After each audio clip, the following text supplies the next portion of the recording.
welcome to the St. Augustine's Asylum for the Mentally Ill. My producer Tom said good things about you. In your backpack is a flashlight, a voice recorder, an EMF, and a couple of little fun occult things. We'll let you know when to take those out. Ready to pay off some of those college debts and beer tabs? Well, of course you are. And when you're ready, enter in through those front doors.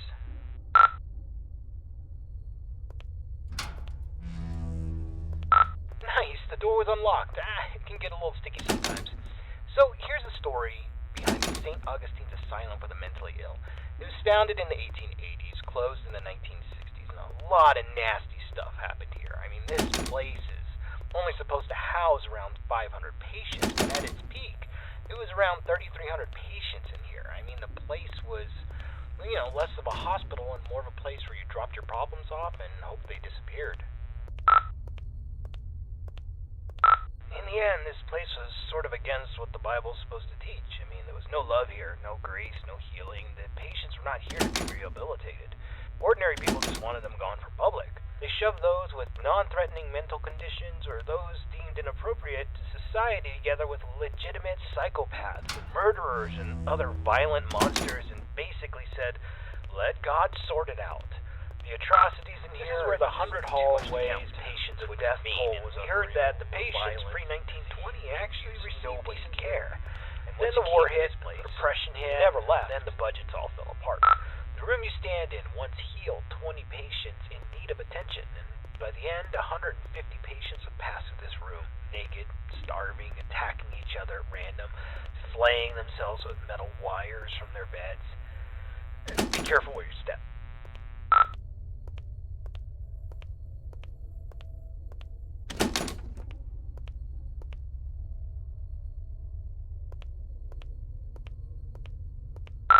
Alright, this is a good place to start. I want you to take out your voice recorder, and I'll hopefully be able to awaken this place. Okay, spirits of St. Augustine, please reveal your presence to us. Show us that you are in this room. Feel free to interact with anything, or speak to us. Use your words, use your voice, and let us know that you're here. Okay, play that back. Let us know that you're here.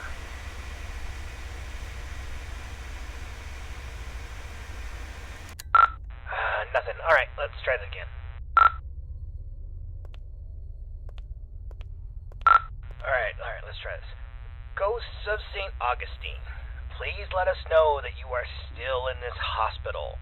I give you permission to reveal yourself. I give you permission to come to life. Just give us a sign that you're here. Tell us where you are. Speak to us now into this microphone.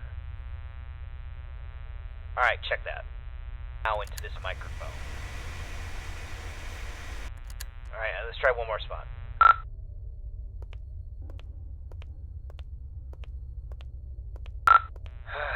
Ghosts of St. Augustine, you're all a bunch of ghoulish pricks. Show up or piss off!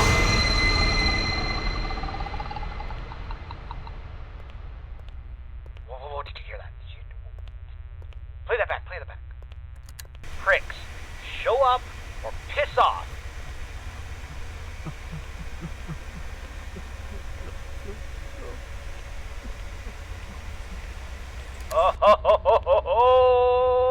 Alright, looks like we got an investigation. Alright, I want you to go down the morgue hallway, and we're going to continue our investigation in the other gathering area.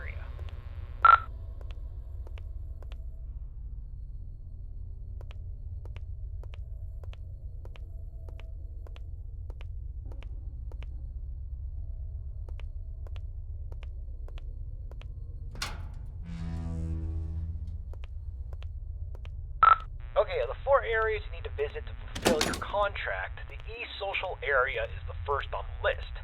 This is the area where the inmates who are deemed a danger to society would convene. You'll go to this room and perform a summoning ceremony. So walk into the center and we will begin.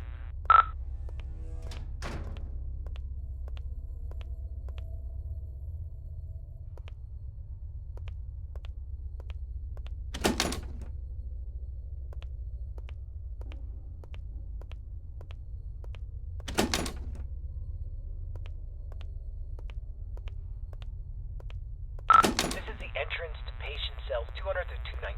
We're talking extreme bipolarism, schizophrenia, dementia. Not necessarily dangerous, but it could be a challenge for society. Dang, the door's locked. That sucks. This is the entrance to the patient cells 220 to 240. This is where they kept the lunatics, the murderers, the sociopaths.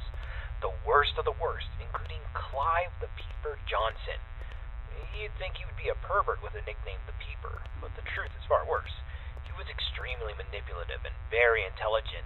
He was a murderer and a maimer. Most of his victims could never identify him because he managed to convince them to gouge their own eyes out with metal wires and even their own fingernails. He came here due to legal loopholes, and when the facility went off the rails and the doctors stopped caring, he jumped into action. The patients who didn't listen were tortured, and the ones who did wandered around the facility, blind, screaming, and in constant fear. This door's locked too. Let's just start the ceremony.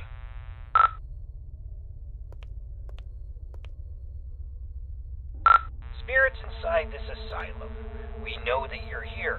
We release you from your restraints. Come forward and live again. This person is no longer shielded from the realm of the dead. You may be seen, interact, and manipulate him in any ways you see fit.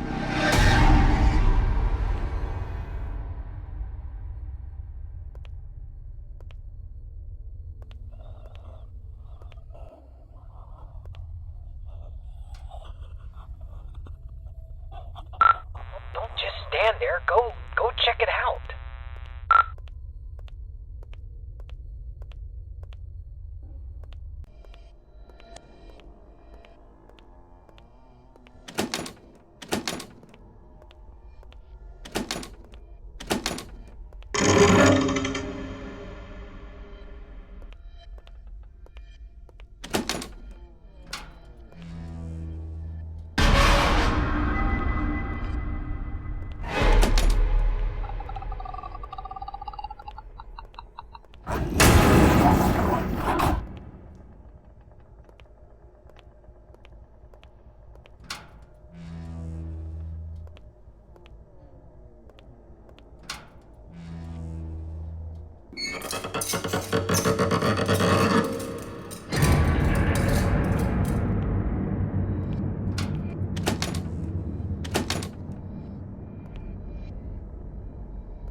Alright, get out of this hallway and then take your second right.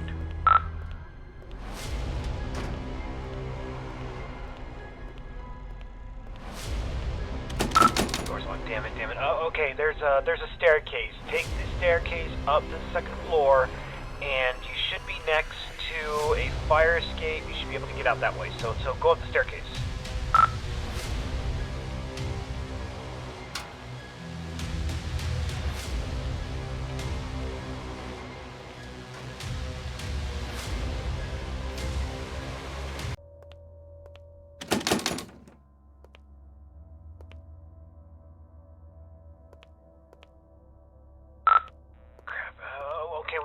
Let's go get something to pry this door open. Go back downstairs. I bet you there was something downstairs we could probably use.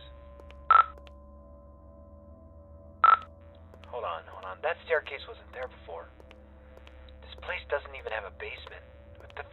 What is going on? Alright, just... I don't think you got any other choice. I think you gotta make your way downstairs.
about the eyes. I kind of had this from you. There's an urban legend, and I repeat, it's an urban legend about the peeper Clive Johnson. You see, there was a patient who suffered from dementia and swore that Clive was more than just a mere man, and he would kind of haunt this patient all throughout the day. Rampant hallucinations that progressively got worse, but at night he never saw the peeper. Then he discovered that if he closed his eyes, he could escape Clive, but whenever he opened them, Clive would be there, waiting for him and getting closer and closer. Eventually, the patient used a fork and he blinded himself. And while he was soaked in his blood from his sockets, he screamed to the entire hospital that he was free, he was safe. And a week later, 2 more patients charged Clive with stalking them, even though he was confined solitary. I mean, it's crazy. They took their eyesights too. This pattern didn't stop. I thought it was BS, but based on what we've seen tonight, I'll pretty much believe anything. So, try to get the hell out of there, and if it gets too intense, try to shut your eyes.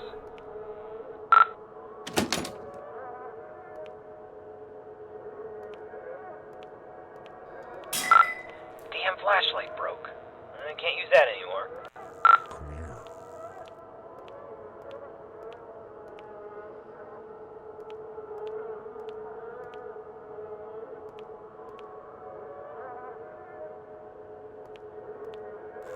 Come on closer. I see you now. Rapid Clive, run! He sees you.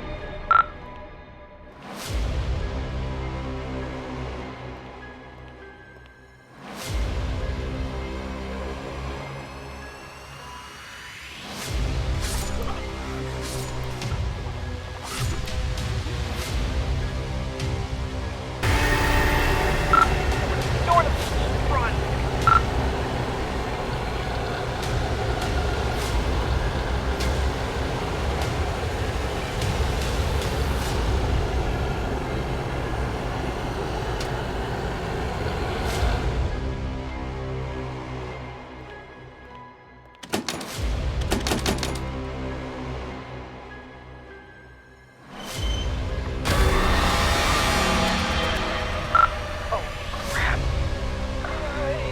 You got a choice. Either he gets you, or you're gonna have to cut him out.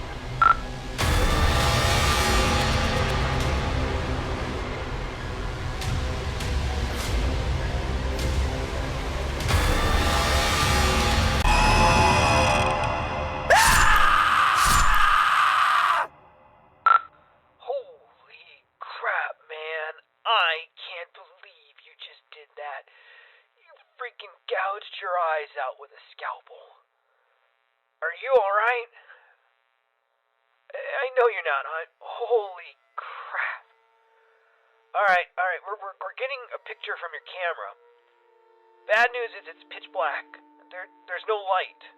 Your room, there's nothing I could see. The flashlight went out, and we don't even know where you are. I'm not going in there. Are you going in there? I'm not going in there. Hell no. Look, if you can't feel anything, I'm sorry, but we're not coming. I'm sorry, man. I have to go. I'm sorry.